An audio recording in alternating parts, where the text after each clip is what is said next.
Welcome to my YouTube channel. Kung bago ka lang sa channel na to at true-blooded Aldab Nation ka, tama po ang channel na pinuntahan mo.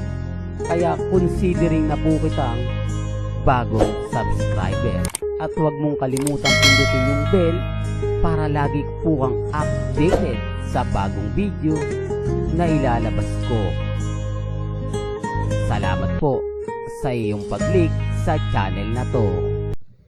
Welcome back mga kaaldab. Ito na naman po ang inyong lingkod, si Mr. Destiny. At syempre panibagong update, panibagong mga kaganapan. Itong pinaka-latest mga kaaldab na kung saan nga po pinag-uusapan ngayon sa social media.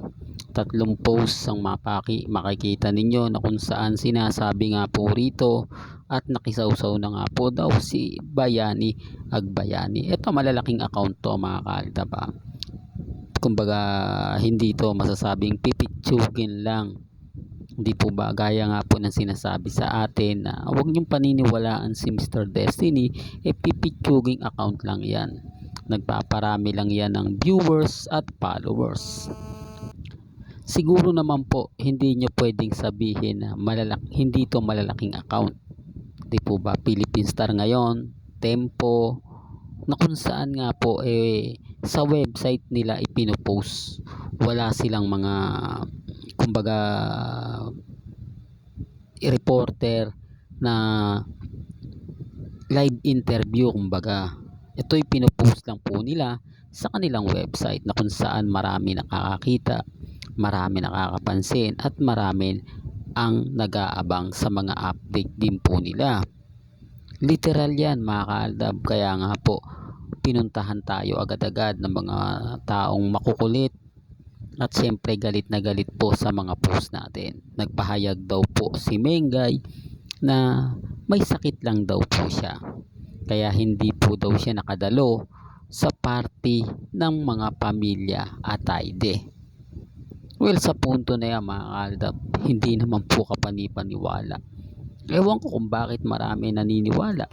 Ewan ko kung bakit yung iba yan ang pinangduduldulan po sa akin na sinabi daw po yan ni Mengay. Pero wala naman pong post si Main sa Instagram, sa Twitter at syempre sa Facebook. Kasi kung totoo naman po mga kaaldab na may mga bagay-bagay na ganyan, marami po kasing paraan. Pwede po kasing gawin po ni Mengay, abay mag-video message na lang po siya kay, ibig kong sabihin mga kaaldab, pwede siyang gumawa ng video at sabihin na lang po mga kaaldab na hindi siya makakarating, babatiin niya na lang yung pamilya Atayde. Pero wala po hindi po ganun nangyari. Hindi po ganon ang ginawa ni Mengay. Bagkos hindi po siya na nagsalita, nanahimik po siya. Kaya ang sabi ko sa inyo, dapat bago pumutok to o umuusbong pa lang, abay may magre-react na. Bakit parang hindi nga po raw affected ang pamilya Atayde sa mga nangyayari? Bakit hindi nga po raw ito nagsasalita o nagbibigay kumbaga pahayag? Hindi po katulad ng mga ilang artista, di po ba, na kapag may issue na ganyan, agad-agad po nagsasalita, nagbibigay ng mga pahayag, nagbibigay ng mga saloobin. Kasi matindi na nga po ito. Hindi lang po ito masasabi natin na simple lang. Halos buong Pilipinas po yan po yung pinag-uusapan kung totoo daw po o hindi ang hiwalayan. Pero gaya ng sinabi ko, kung Aldab Nation po kayo, alam na po natin ang sitwasyon, alam na po natin na talagang tapos na yan, sarswela lang yan. Ito'y para lang po sa mga dumadaan at bumibisita po sa akin para maliwanagan naman po sila, para maintindihan nila yung sitwasyon ni Mengay ngayon. Kasi kahit anong sabihin ko rito, kahit anong ipaliwanag ko rito, magiging bitter lang po talaga ako sa mga fans ng Armin dahil wala naman pong pabor na lumalabas para po sa kanila. Real talk mga kaaldab, although yung sinasabi nila na nagsalita na si Mengay, okay lang kasi wala naman po talagang katotohanan o masasabi nating totoo yan dahil hindi naman po nag-post si Mengay. Same na same din po mga kaaldab sa mga akusasyon sa akin, halos wala rin naman pong pinagkaiba. Kasi kapag ako ganyan ang sinabi ko o ganyan yung pahayag ko, isa lang naman po sasabihin nila, naku wala namang post si Mengay kung meron dapat nag-post na siya, hindi na siya nagsandi na gumawa pa ng mga ganyan, po pwede niya namang gawin yan sa dami ng account niya, natama naman po sila at kumbaga normal lang yun.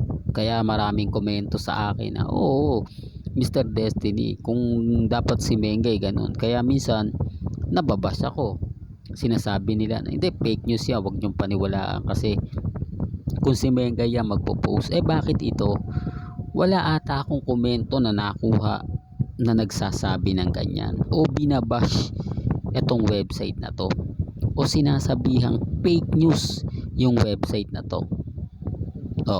Hindi, real talk lang, para lang klaro, para lang din po alam ninyo kung gaano po sila kabayas, kung gaano po sila kaliteral na nagsasalita patungkol nga po sa akin. Ngayon paunti-unti naliliwanagan na yung iba. Ito yung kagandahan po mga kaaldab, na yung mga pangiinsulto, panghaharas na binabato po nila sa akin, na ibabalik ko po. Ang ibig kong sabihin na ibabalik ko sa ibang paraan, sa pamamagitan din po nila, na parang mga kaaldab, ang pinakapunto ko bakit hindi nila i-bash itong nagpapakalat po ng mga impormasyon na ganun din naman po, ayon din po sa kanilang reliable source, ayon din po ito sa mga malalapit, ganun din naman po yung pinost ko yung mga ginagawa nating content, ayon din sa mga nakakakita, ayon din po sa mga malalapit kay Mengay, walang pinagkaiba po. Pero bakit ganon? Hindi nila magawang kumbaga basagin yung nagpo-post ng ganyan. Bakit? Takot po sila dahil nga po baka sila yung i-bash. Pero kay Mr. Destiny hindi. Kay Mr. Destiny okay lang. Sino ngayon ang mas bitter? Sino ngayon ang magsasabi na kumbaga pumapabor? Kaya nga sabi ko sa iyo mga kaaldab, masaya po si Mr. Destiny kapag nakakakuha tayo ng mga impormasyon na ginagaya po nila, impormasyon na napapaisip din po sila. Kasi kung sabi ko nga po sa inyo, kung ito po ay hindi totoo, yung mga sinabi ko ng umpisa pa lang po ay fake news na, hindi nalalaki ng ganito. Hindi po ba? Hindi na pag-uusapan ng ganito. Maliit na account lang po daw tayo Pero bakit nag-trending na? Nag-viral na? Baka sabihin nyo, ay hindi galing yung ganito ganyan. Nung una nga po, di po ba? Sabi nila, fake news yan. Sa dami ng vlogger, bakit kay Mr. Destiny ko lang napanood? Sa dami ng mga, hindi ko nabalitaan yan kay Christopher Min, hindi ko nabalitaan yan kay Ogie Diaz, sa kanya ko lang napanood. Fake news yan. Sa akin yun, kasi sa akin lang po talaga unang pumutok Ako talaga yung nagsabi nun dahil ayon din naman po yan sa malalapit sa pamilya Mendoza at yung mga taong nakatira mismo sa District 1. Bandang huli lumabas yung katotohanan. Kaya lang syempre mga kaaldab, wala na, tayo na ang kumbaga hindi tayo tatamasa ng mga komento na magaganda, lahat masasakit. Pero yung pangalawang komento, syempre pabor na pabor yan sa mga bagong update, sa mga malalaking account. Di po ba? Sinasabi ko lang po ito mga kaaldab, para lang po malinaw, para lang po klaro. Hanggang dito na lang po ang ating latest updates. Kaya kung gusto nyo pa po ng pinaka-latest at sariwang update, abay tumutok lang po kayo dito po sa channel ni Mr. Destiny para updated kayo sa mga bago at sa mga latest na i-upload po natin maya maya lang.